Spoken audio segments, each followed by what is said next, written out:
Hoy se han publicado las últimas encuestas antes de las elecciones. Buenas tardes. Todos los sondeos dan la victoria al Partido Popular, que dependería de un Vox que sigue creciendo. Según estos pronósticos, los de Abascal rozan el 20% de los votos. El PSOE pierde o se mantiene, sube la EPL y Unidas Podemos y Ciudadanos se quedan fuera.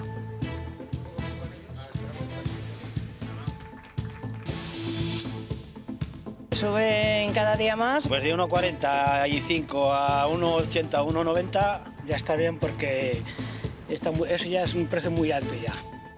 Seguimos muy pendientes de la evolución del precio de los combustibles. Solo durante el fin de semana el petróleo se ha encarecido un 16% y ahora mismo el barril de Brent supera los $100, una cifra que no veíamos desde 2022. La Fiscalía y la familia de Sergio Delgado, el joven al que mataron de un puñetazo una noche de fiesta en Burgos, piden la nulidad del juicio. Alegan que hubo infracción de normas y garantías procesales y solicitan al Tribunal Superior de Justicia que repita el proceso o revise la condena de 4 años para el autor confeso del crimen.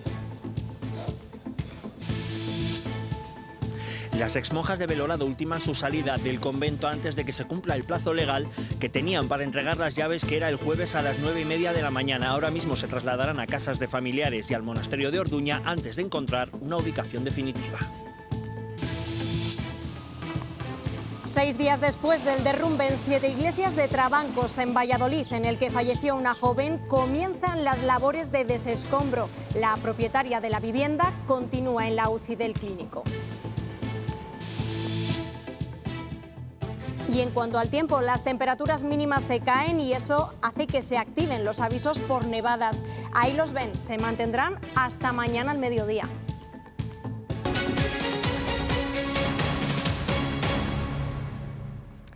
Quedan 4 días de campaña, 6 para ir a votar y hoy se han publicado las últimas encuestas. 5 sondeos diferentes que tienen algo en común: gana el PP y depende de un Vox reforzado. El PSOE baja con respecto a los últimos comicios y la UPL crece.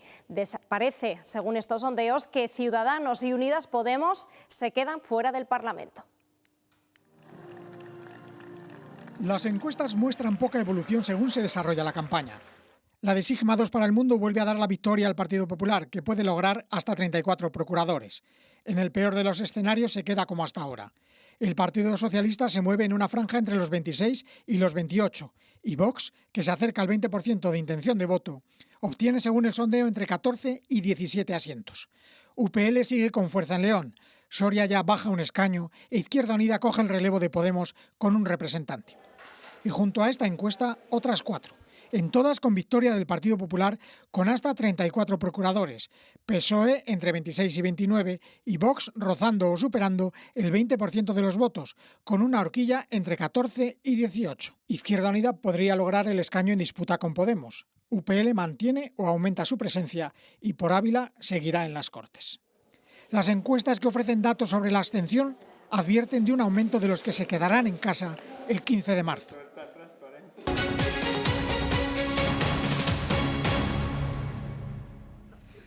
Alfonso Fernández Mañueco, Carlos Martínez y Carlos Pollán se preparan para el evento que puede ser determinante en esta campaña, el debate electoral que organiza mañana Castilla y León Televisión.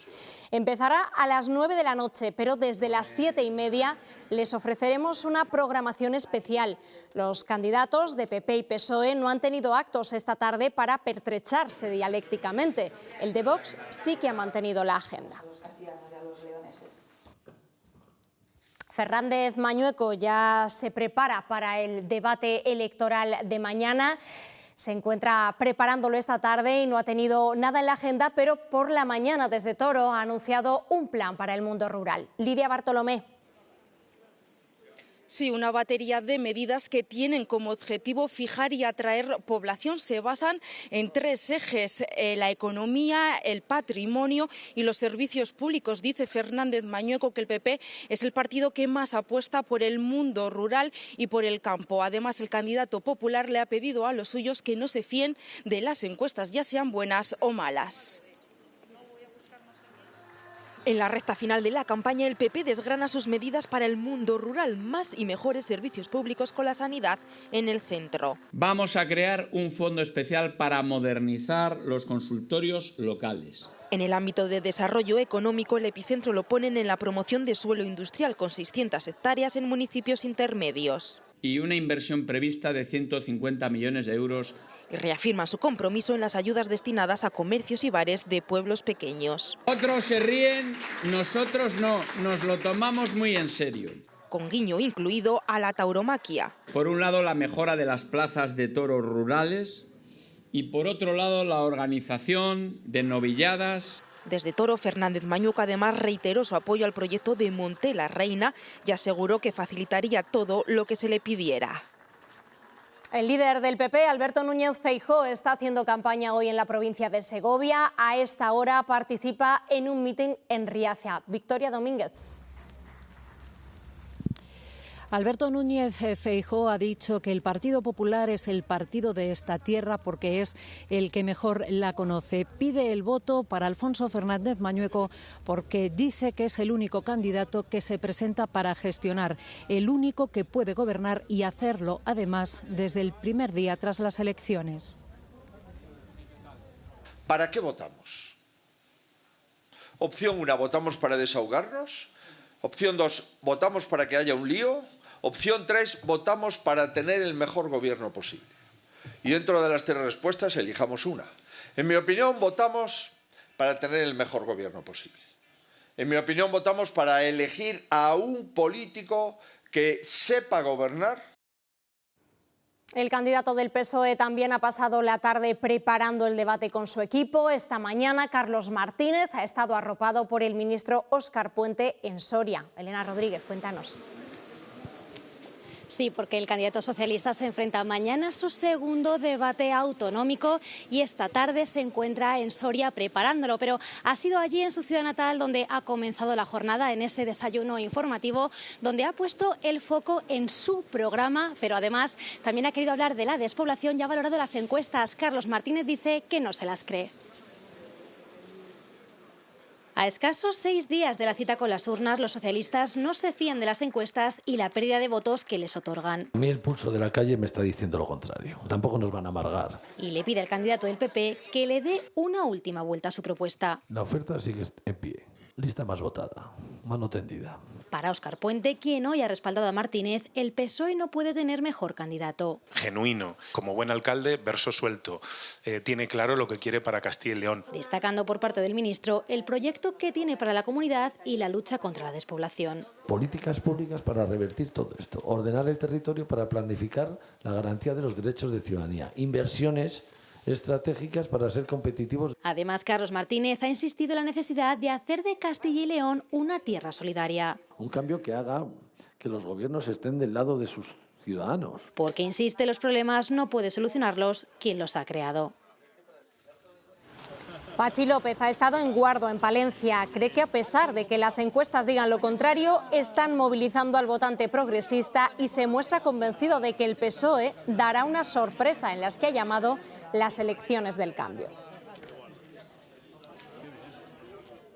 Los socialistas proponen un fondo de contingencia para afrontar la emergencia climática en nuestra comunidad, dotado con 500 millones de euros y bomberos forestales que hagan frente a incendios e inundaciones. Lo ha anunciado en Soria la delegada del Gobierno en Valencia, Pilar Bernabé. Y un día más, el líder de Vox, Santiago Abascal, se ha volcado con su candidato a la Junta, Carlos Pollán, y ha cargado contra el PP y las políticas migratorias. Ahora le escuchamos en un mitin en Béjar. Paco Gómez. Sí, desafiando la intensa nevada que ha caído esta tarde en la comarca de Béjar, Santiago Abascal ha estado una vez más en Castilla y León apoyando a Carlos Pollán en un acto en el que ha estado también el candidato de Vox a la presidencia de Extremadura y en el que se han escuchado duras críticas a PP y PSOE por la política migratoria y por las políticas, dice Vox, que pactan en Bruselas ambos partidos y que arruinan la industria de Béjar, el campo y el patrimonio de Castilla y León. Y es indignante porque hay que ver cómo el Partido Popular y el Partido Socialista se muestran como los salvadores del planeta. Parece que que han venido a salvar el mundo cuando lo único que están haciendo es arruinar la vida de nuestros agricultores, de nuestros ganaderos, de nuestra industria, y a la hora de la verdad son incapaces, por ejemplo, de conservar una maravilla como es el bosque de Béjar, que nuestros concejales sí que están peleando por él. Unidas Podemos reafirma su rechazo a la guerra y ha presentado un recurso administrativo contra las fábricas de fabricación de drones explosivos que se quieren instalar en Castilla y León. Todos van a una para que Castilla y León sea un proyecto de muerte, para que se pongan fábricas de la muerte en Castilla y León. Esto va a provocar un cambio de tendencia. Por Ávila propone crear residencias sociohospitalarias en las zonas rurales para que los pacientes pasen allí las convalecencias de varias intervenciones quirúrgicas. Vamos a trabajar en esas residencias sociohospitalarias. Yo creo que la convalecencia de cuando la gente crónica pluripatológica requiere un ingreso tiene que ser lo más cerca de su vivienda. No tengan que estar desplazándose hasta el hospital de referencia.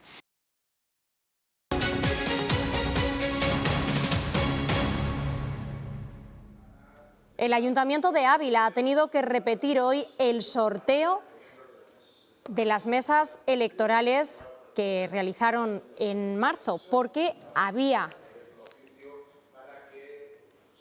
tantas renuncias de presidentes y vocales que no contaban con gente suficiente para formarlas. En total han elegido a 90 electores.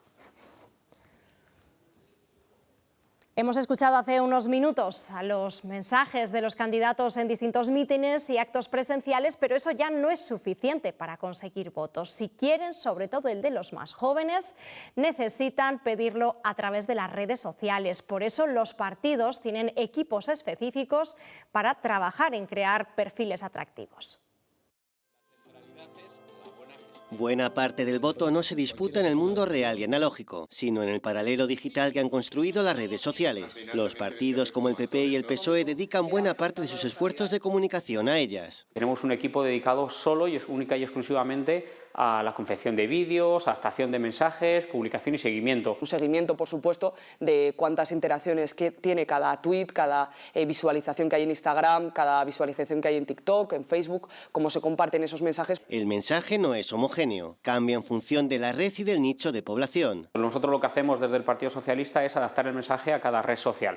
No es lo mismo comunicar a lo mejor una red social como es Facebook o una red social como es TikTok o Instagram. En Twitter utilizamos más mensajes a través de fotografías, de contenido de vídeo. En cambio en TikTok pues tratamos de ser más cercanos, más cortos esos vídeos. Los partidos difunden sus estrategias en redes todo el año, pero en campaña lo hacen de una forma específica. Se ha buscado otro tipo de formato más cercano, con mensajes más cortos, no tanto de meetings, sino también pues contenidos de las propias propuestas. Cuidan también las interacciones con los ciudadanos. Tenemos un equipo dedicado también a responder a toda esa gente que por privado se dirija al Partido Socialista o las redes sociales de nuestros candidatos. Todo para intentar lograr la mayor repercusión antes de ir a las urnas.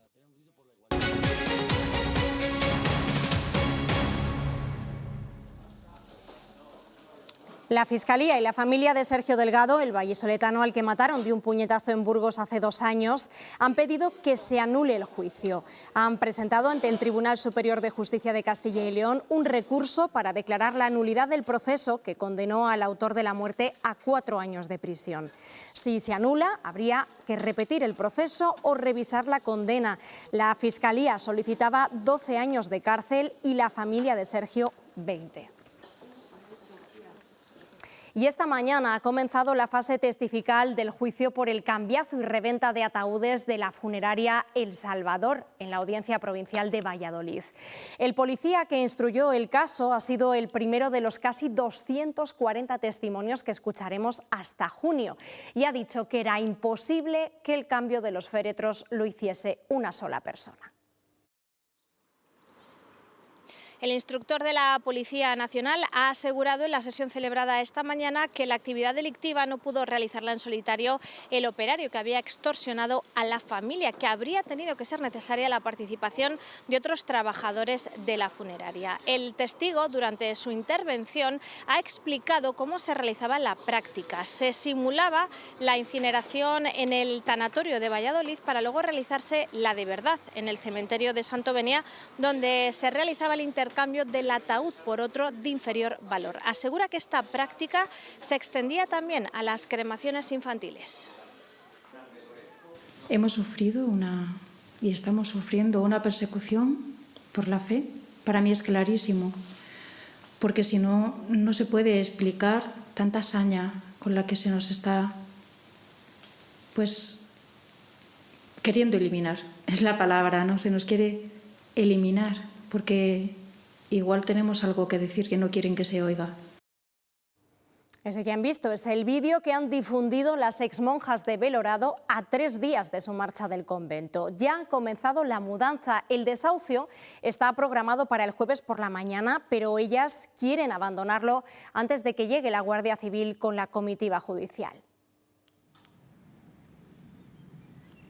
Varias de las exmonjas de Belorado han estado vaciando y recogiendo el cenobio e introduciendo sus enseres en distintas furgonetas de mudanza. Su intención es abandonar por completo el convento antes de que se cumpla el plazo legal que les dio el juzgado de primera instancia número 1 de Briviesca para entregar las llaves del convento, que es el jueves a las 9:30 de la mañana. Ahora mismo las cismáticas se trasladarán a casas de familiares y al monasterio de Orduña, de donde, por cierto, también serán desahuciadas en un breve periodo de tiempo. En cuanto a la búsqueda de una nueva ubicación, aseguran que tienen 35 ofertas de diversos lugares y que tienen mirados 3 o 4 sitios del norte de España. Yo, ya sabes, lo siento, pero no se han portado bien. Hayan hecho lo que hayan hecho, pero da pena.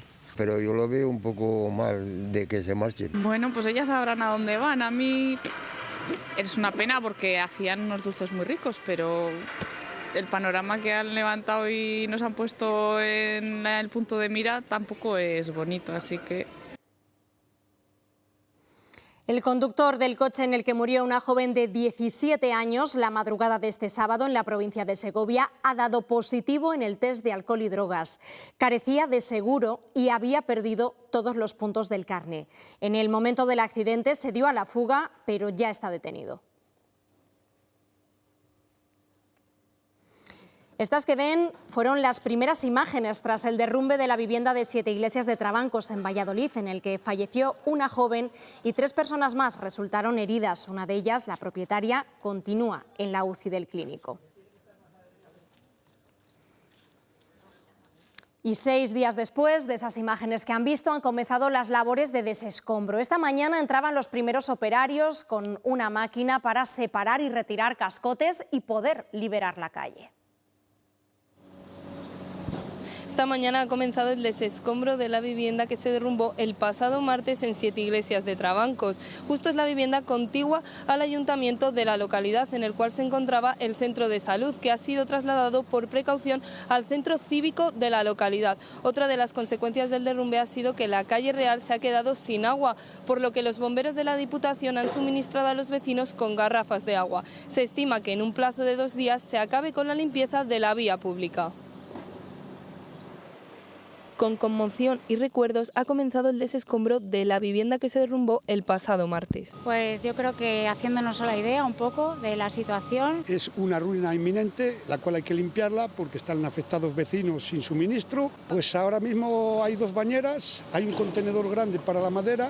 Se estima que en 2 días la vía pública esté limpia. Pues yo considero que el miércoles puede estar acabado, pero no bien, quiero decir, está acabado, que no haya peligro en la vía pública. El miedo que tenemos es que al retirar los escombros se produzca algún deslizamiento de los cimientos. Otra consecuencia del derrumbe es la irrupción del suministro de agua en gran parte de la calle, que afecta en concreto a 9 viviendas, una tienda y una farmacia. Pero lo que más preocupa es la salud de la propietaria del inmueble y de su inquilino, quienes fueron rescatados horas después del derrumbe. Sigue en la UCI, tienen miedo por un brazo, no la sacan de ahí para evitar infecciones. El otro chico que está en el Hospital Comarcal de Medina del Campo sé que tiene la rodilla tibia peroné y que le iban a dar de alta enseguida. Mientras los trabajos de desescombro avanzan, el municipio intenta recuperar poco a poco la normalidad. Febrero terminó como el 4º más cálido desde que hay registros. La temperatura en España se situó 2,4 grados por encima de la media. 3 capitales marcaron su récord para este mes, 2 en Castilla y León, fueron Burgos y Salamanca. Los vecinos de la cordillera cantábrica de León y en Sanabria, en Zamora, esperan acumulaciones de nieve de hasta 10 centímetros entre hoy y mañana. Son las zonas en las que más va a nevar, aunque la Agencia Estatal de Meteorología ha activado avisos amarillos también en puntos de Ávila, Salamanca, Palencia y Segovia. León, Palencia, Salamanca, Segovia, Zamora y Ávila están en aviso amarillo por nevadas que podrían alcanzar acumulaciones de hasta 10 centímetros de espesor. En zonas de la cordillera cantábrica de León y la zamorana de Sanabria, la cota de nieve puede llegar a descender hasta los 900 metros, aunque por debajo de los 1200 las acumulaciones podrían ser menores, según el aviso que se mantiene hasta mañana. En el sistema central de Ávila y Salamanca y la cordillera cantábrica de Palencia y sistema central de Segovia se esperan acumulaciones de en torno a 5 centímetros. El riesgo es bajo, pero se recomienda precaución en desplazamientos por zonas de montaña, especialmente en las carreteras de la cordillera cantábrica. Hemos comenzado la semana con inestabilidad, con precipitaciones generalizadas durante esta tarde y también volverá a aparecer la nieve en zonas de nuestra comunidad. En la Cantábrica podemos recoger hasta más de 20 centímetros, también en los montes de León y en Sanabria nevadas bastante más débiles en el sistema ibérico y atención también en el sistema central, en zonas de Guadarrama, de Gredos y también en la Sierra de Béjar, en las Quilamas y en la Sierra de Francia, en Salamanca, es donde podemos acumular más de 20 centímetros. También con algunas nevadas en zonas de meseta, dejando en torno a 2-5 centímetros en capitales como Ávila. También en Segovia, puntualmente, podría aparecer la nieve también en Salamanca. Todo esto en una noche que va a ser fría, también en la mitad sur de nuestra comunidad. Temperaturas negativas en buena parte de Salamanca, de Ávila, también en zonas de montaña de Segovia. En el resto de la comunidad, las mínimas seguirán positivas, pero no pasaremos de los 5 grados. El precio de los carburantes sigue disparado. Esta mañana el diésel lo hemos encontrado a 1,84 €. Son cifras que no veíamos desde 2022, desde el inicio de la guerra en Ucrania. Y la tendencia no parece que vaya a cambiar, el precio no va a bajar al menos en el corto plazo porque el petróleo también está batiendo récords históricos, superando los $100. Una subida que hemos visto muy bien reflejada en el precio de los combustibles. Solo durante el fin de semana el petróleo se ha encarecido un 16% y ahora mismo el barril de Brent supera los $100, una cifra que no veíamos desde 2022. Por ejemplo, en esta estación de servicio en la que nos encontramos y comparamos los precios con los de hace una semana, vemos que echar diésel nos costaría unos 40 céntimos más, mientras que echar gasolina nos costaría unos 25 céntimos más. Exagerados, porque suben cada día más y no sé dónde vamos a llegar, la verdad que tremendo. Sí que hemos notado, yo creo que sobre todo mi chico, que el depósito ahora es bastante más caro. Sí que han subido de un día para otro, se ha notado muchísimo. Pues hace 15 días, por ahí, pues de 1,45 a 1,80, 1,90, ya está bien porque eso ya es un precio muy alto ya. No es que estén subiendo solo los precios, están subiendo los márgenes. Hay empresas que están aprovechando la coyuntura de guerra para inflar beneficios, para tomar el pelo a los consumidores. Eso está ocurriendo con los combustibles, seguro que está pasando con la electricidad, donde se ha disparado el precio del kilovatio hora. Por si la subida del precio de la gasolina de estos días no hubiera sido suficiente, prepárense. Si esto sigue así, perfectamente van a superar los 2 euros por litro. De momento, hoy el barril del petróleo ya ha dado el aviso al pasar de los $80 de hace unos días a llegar a rozar los 120. ¿Y esto qué indica? Que el conflicto está lejos de solucionarse y que con el estrecho de Hormuz, que es el interruptor del mercado mundial cerrado, no hay cabida para más barriles en los almacenamientos. Y como no pueden almacenarlo, los países productores del Golfo Pérsico están dejando de obtener petróleo y no hay que olvidar que por ese estrecho circula una quinta parte del crudo. En resumen, si el conflicto se agrava, y parece que así será, la inflación, si esto sigue así, superará el 3%. Es decir, todo más caro. Y ojo al gas, que en 10 días ha duplicado su cotización. Con este panorama, nadie se atreve a pronosticar hasta dónde llegará esta nueva crisis en la economía mundial, porque aunque sobre el papel, tanto uno, Irán, como otro, Estados Unidos, no le conviene mucho alargar este conflicto. Pero la realidad es que hay miedo. Por eso los países del G7 estudian librar reservas de petróleo para frenar los precios, mientras el Fondo Monetario Internacional pide a los gobiernos que se preparen para lo impensable. Atención también al precio de la luz para quienes cuenten con la tarifa regulada. Mañana tocará máximos, va a alcanzar los 136 euros el megavatio hora, su nivel más alto en más de un año. Otro efecto más del convulso escenario geopolítico en nuestros bolsillos.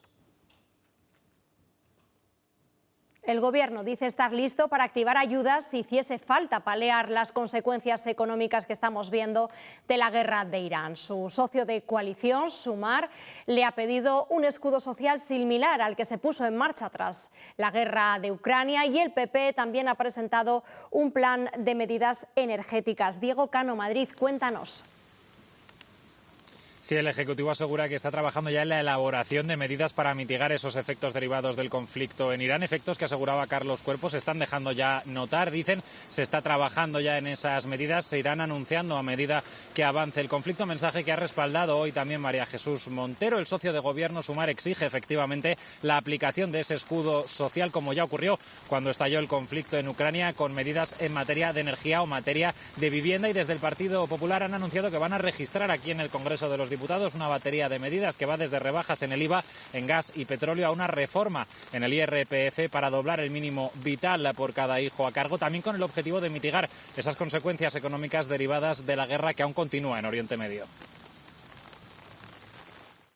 Y lo que requiere es aflojar esa exigencia fiscal, aflojar esa exigencia de impuestos para que los españoles puedan llegar un poquito mejor a final de mes, ¿no? Estamos en un momento en el que la economía europea está en riesgo y lo que nosotras y nosotros estamos proponiendo es un escudo social mucho más amplio. El Gobierno está explorando medidas, como el presidente dijo, desde el primer día, y se pondrán en marcha en el momento en que vayan los acontecimientos.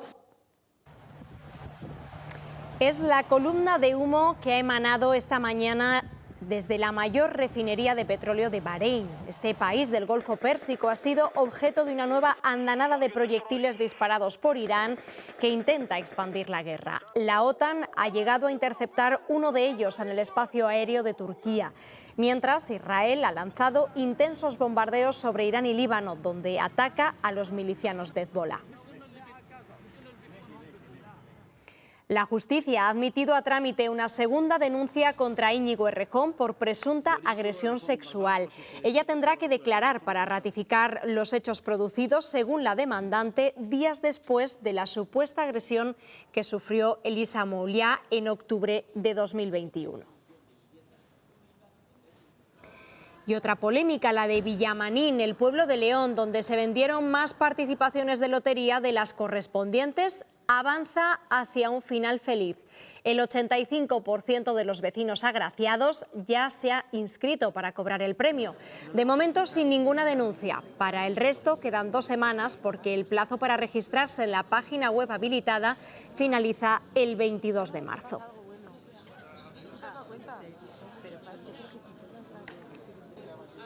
La mortalidad por cáncer de mama en España desciende un 42% en las últimas 3 décadas. La eficacia de los tratamientos ha conseguido una supervivencia del 85%, aunque también se detectan más casos en mujeres más jóvenes. Casi un 42% menos de mortalidad en las últimas 3 décadas. Es la mejor noticia sobre el cáncer de mama que deja el estudio de The Lancet. Gracias a la investigación, a nuevos tratamientos, a que cada vez funciona mejor el diagnóstico precoz y por lo tanto los cánceres se diagnostican antes, los tratamientos son menos agresivos. La supervivencia ahora mismo rondaría el 85% de las personas que sufren esta enfermedad.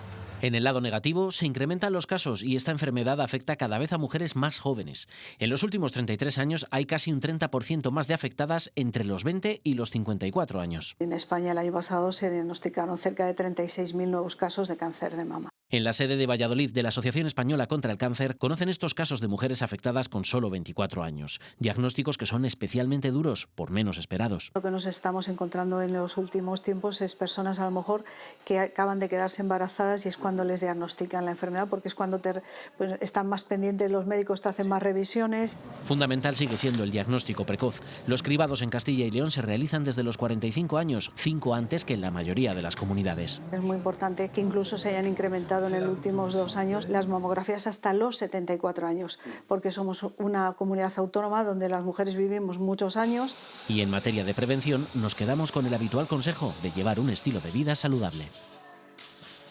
Los mayores de 55 años son quienes ahora mismo más gastan, sobre todo en ocio, en deporte y en electrodomésticos. Su consumo el año pasado fue un 13% superior al del resto de la población. Son ellos 68, 69, 59. quienes un año más han empujado la economía española. El Producto Interior Bruto creció sobre todo por la inversión y el consumo.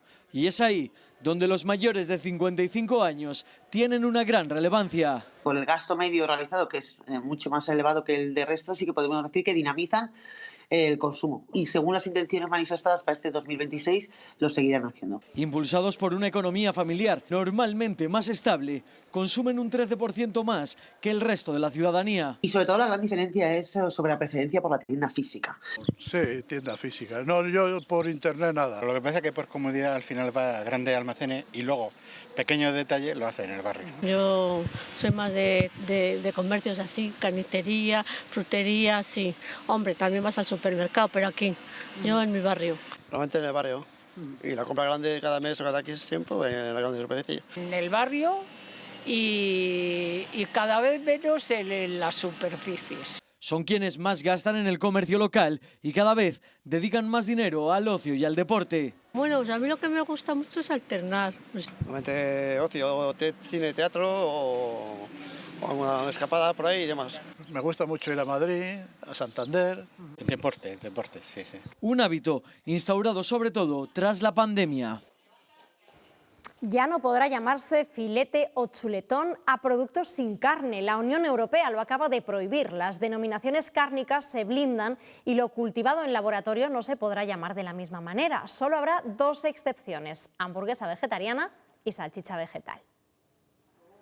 Filete, lomo, chuletón, paletilla. Son ejemplos de los 31 términos que se reservarán exclusivamente a los productos cárnicos. Son buenas noticias que vienen tanto de Bruselas como de Estrasburgo, porque por primera vez las denominaciones cárnicas van a tener un blindaje normativo en la próxima reforma del reglamento de la OCM. Así, todos aquellos productos cultivados en laboratorio o basados en células ya no se podrán denominar de la misma manera. Cada cosa que se llame por su nombre, consideramos que los productos que llevan carne deben llamarse carne y los que no llevan carne no pueden apropiarse de denominaciones que son exclusivamente de la carne. Algo que, por ejemplo, un carnicero ve como una medida que les beneficia. Que se le busque un nombre alternativo, lo más parecido posible, pero que no invada lo que es el sector de la carne. Un cordero, un lechazo IGP, en denominación de origen protegida.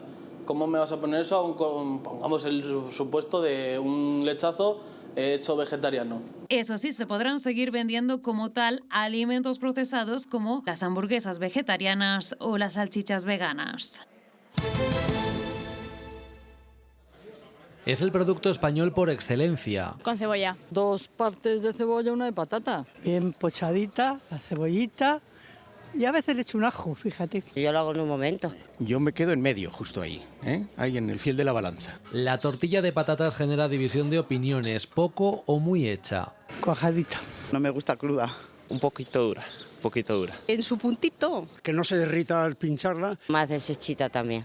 A la clásica hay que sumar versiones infinitas. De picadillo, rellenas de jamón y queso, las hemos hecho guisadas con callos, con manitas, de un montón de sabores vegetales, bacon, queso. Un sábado fuerte de almuerzos podemos hacer 30 tortillas de patata. Y en este bar de Soria también la hacen con el tradicional torrezno. Muy pedida, desde luego. El torrezno ya terminado, bien crujiente, muy picadito dentro de la tortilla. La tortilla de patata admite muchísimas versiones, es decir, la verdad es que te deja jugar mucho con los sabores. Al final la patata y el huevo combinan muy bien con casi todo.